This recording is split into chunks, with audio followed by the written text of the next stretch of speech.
চেন্নাই টেস্টের আগে শতভাগ ফিট ছিলেন সাকিব, তবে ম্যাচ চলাকালীন হালকা ব্যথা পেয়েছেন তিনি, বলছেন নির্বাচক হান্নান সরকার।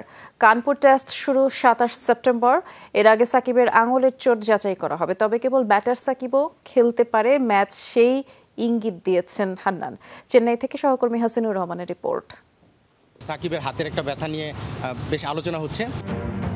চেন্নাই টেস্টে বড় হারের পর গণমাধ্যমের মুখোমুখি হয়েছে নির্বাচক হান্নান সরকার, কিন্তু ম্যাচে কেন খারাপ করলো ব্যাটাররা তার চেয়ে বেশি কথা হয়েছে সাকিব আল হাসানকে নিয়ে। তার ইনজুরি নিয়ে পরিষ্কার ধারণা দিলেন জাতীয় দলের সাবেক ওপেনার। এটা কিন্তু ম্যাচের আগে ছিল না, এটা অনেকেই অনেকভাবে এক্সপ্লেন করার চেষ্টা করছে, বাট আমরা ম্যাচের আগে যখন ফিজিও কনসার্ন নেই, সেখান থেকে কিন্তু আমরা 100% ক্লিয়ারেন্স নেই যে কোন প্লেয়ারের কী স্ট্যাটাস রয়েছে। সেই জায়গা থেকে সাকিব ম্যাচ খেলেছে এবং সাকিব আসলে পুরো 100% ফিটই ছিল। চোটের কারণে সাকিব বোলিংয়ে সেরাটা দিতে পারেননি, ব্যাট হাতেও তার ফর্মটা প্রত্যাশার কাছাকাছি নেই। তাহলে কি কানপুর টেস্টে পরিকল্পনায় থাকছেন না সাকিব? এমন প্রশ্নের জবাবে হান্নান বলছেন, চোট গুরুতর নয়, আগামী 2 দিন অনুশীলন সেশনে পর্যবেক্ষণ করা হবে তাকে।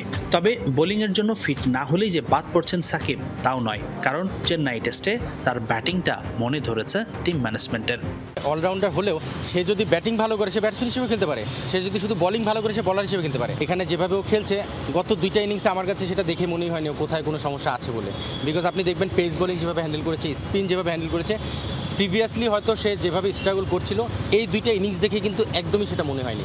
চেন্নাই টেস্টে ব্যাটাররা ব্যর্থ হয়েছেন, তাই তো কানপুর টেস্টের একাদশে মাহমুদুল হাসান জয়ের সুযোগ পাওয়ার সম্ভাবনা তৈরি হয়েছে। সেই সাথে কন্ডিশন বিবেচনায় একাদশে সুযোগ পেতে পারেন তাইজুল ইসলামও। তবে সবকিছু চূড়ান্ত হবে পিচ দেখার পর।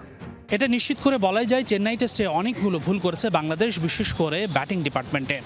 তাই তো কানপুর টেস্ট শুরুর আগে যে কদিন সময় আছে, সেই কদিনে নিজেদের ভুলগুলো যতটা সম্ভব শুধরে নেবার পরিকল্পনা এখন টিম ম্যানেজমেন্টের। টেস্টের পর ভারতের বিপক্ষে 3 ম্যাচের টি-20 সিরিজ। বিশ্বকাপের পর এবারই প্রথম এই ফরম্যাটে খেলবে টাইগাররা। পরবর্তী বিশ্বকাপ 2026 সালে। এর আগে কি নতুনভাবে দল সাজাবেন নির্বাচকরা? এমন প্রশ্নের জবাবে হান্নান বলছেন, আপাতত দলে বড় পরিবর্তন আনার পরিকল্পনা নেই, তবে নতুন বছরে ঢেলে সাজানো হবে টি-20 স্কোয়াড। বিপিএলের আগ পর্যন্ত বা নেক্সট ক্যালেন্ডার ইয়ারে ঢোকার আগ পর্যন্ত এই 6টা টি-20তে আমরা খুব ম্যাসিভ কিছুতে যাওয়ার চিন্তা করছি না, বাট টি-20 ওয়ার্ল্ড কাপ যেটা আমি মনে করি যে এটা আমাদের হাতে বেশ ভালো সময় রয়েছে। কানপুর টেস্ট শুরুর আগের দিন নয়তো দ্বিতীয় দিন ঘোষণা করা হতে পারে টি-20 দল।